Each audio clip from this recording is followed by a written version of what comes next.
अस्सलाम वालेकुम। आज हम विच और दैट को की वजाहत करेंगे। स्टूडेंट को ज़्यादातर प्रॉब्लम इसमें होता है कि उसे विच समझ नहीं आता है कि विच का कहाँ यूज़ करें और दैट का कहाँ यूज़ करें।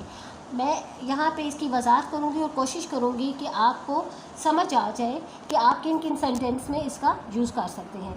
विच का इस्तेमाल नॉन रिस्ट्रिक्टिव रिलेटिव क्लॉज में किया जाता है। नॉन रिस्ट्रिक्टिव क्लॉजेस यूज़ होते हैं are usually use started with who, whose, whom से स्टार्ट होते हैं और इसको पीपल के लिए इस्तेमाल किया जाता है। हु, हुज, हुम का पीपल के लिए इस्तेमाल किया जाता है और विच का इस्तेमाल चीज़ों के लिए किया जाता है। जो नॉन रिस्ट्रिक्टिव रिलेटिव क्लॉज होते हैं वो उस जुमले में contains additional information about the preceding noun. जो विच का इस्तेमाल किया जाता है वो करता है कि जो नाउन के बारे में वो इंफॉर्मेशन देता है कि जो एक्स्ट्रा होती हैं अगर उसे सेंटेंस से जुमले से निकाल दिया जाए तो वो उस जुमले की शक्ल को उसकी सेंस को तब्दील नहीं करता। If we remove it will not change the meaning of the sentence. For example, हम यहाँ एग्जाम्पल के ज़रिए वजाहत करेंगे। My car which has a broken window is in the garage.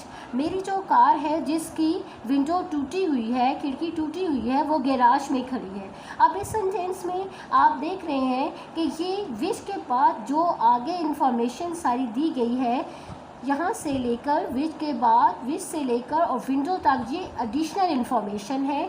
आप देखें यहाँ पे अगर हम इसको सेंटेंस को इस तरह वजाहत करें कि my car is in the garage, मेरी कार गैराज में खड़ी है, ये मुकम्मल मीनिंग दे रहा है सेंटेंस की। एडिशनल इन्फॉर्मेशन इसमें क्या है? एडिशनल इन्फॉर्मेशन है which has a broken window. अब एडिशनल इन्फॉर्मेशन ये है कि जो जिसकी विंडो टूटी है, अगर हम ये इसमें शामिल नहीं करते तो ये इसको सेंस को इसकी तब्दील नहीं करेगा। अब नेक्स्ट थिंग जो मैं यहाँ वजाहत करूँगी वो है बिफोर विच। अब बिफोर विच से हम कॉमा यूज़ करते हैं, कॉमा इज़ यूज्ड। यहाँ पे आपको बता दूँ कि जो नाउन है, नाउन के बाद कॉमा लगाया जाता है, उसके बाद विच का इस्तेमाल करके एडिशनल इन्फॉर्मेशन दी जाती है और एडिशनल इन्फॉर्मेशन के बाद भी कॉमा आ जाता है, उसका इस्तेमाल किया जाता है। और ये सिंपल सेंटेंस इस इन्फॉर्मेशन की मोस्टली ज़रूरत नहीं होती, अगर आप इसको स्किप भी कर देंगे तो इससे सेंटेंस ख़राब नहीं होगा। अब दैट का इस्तेमाल कहाँ किया जाता है? रिस्ट्रिक्टिव रिलेटिव क्लॉज में किया जाता है कि contains restrictive information about the preceding noun. ये प्रीसीडिंग नाउन के बारे में वो इंफॉर्मेशन देता है, वो सेंटेंस में दैट का जिसमें इस्तेमाल किया जाता है वो इंफॉर्मेशन देता है दैट के बाद जो सेंटेंस की इंफॉर्मेशन आती है जो कि ज़रूरी होती हैं। If we remove this information it will change the meaning of the sentence. अगर हम उन इंफॉर्मेशन को सेंटेंस से निकाल देंगे तो क्या है, वो उसके मीनिंग को चेंज कर देगा। मैं यहाँ से एग्जाम्पल से आपकी वजाहत करके बताती हूँ। My car that has a broken window is in the garage. मेरी कार जिसकी विंडो टूटी हुई है वो गैराज में खड़ी है। अब दैट के बाद जो इंफॉर्मेशन दी गई है वो ज़रूरी है। अगर हम इनका इस्तेमाल नहीं करेंगे तो हम उस कार की वजाहत नहीं कर सकते कि जिस कार के बारे में हम बात कर रहे हैं। मे बी आपके गैराज में बहुत सी कार खड़ी हैं लेकिन जिसके बारे में आप बात कर रहे हैं उसकी इन्फॉर्मेशन देना ज़रूरी है। ये पेंसिल के ज़रिए ब्लैक पेंसिल जो मैंने अंडरलाइन किया है ये एक्स्ट्रा इन्फॉर्मेशन है और ये देना ज़रूरी है। और इसमें जिस बात को हम इस्तेमाल नहीं करते, जो विच में मैंने जैसे आपको एक्सप्लेन किया था कि कॉमे का यूज़ किया जाता है, कॉमा इधर यूज़ नहीं करेंगे, दैट के बाद कॉमा का इस्तेमाल नहीं आएगा। मज़ीद वजाहत के लिए मैं कुछ सेंटेंसेस मैंने लिखे हैं।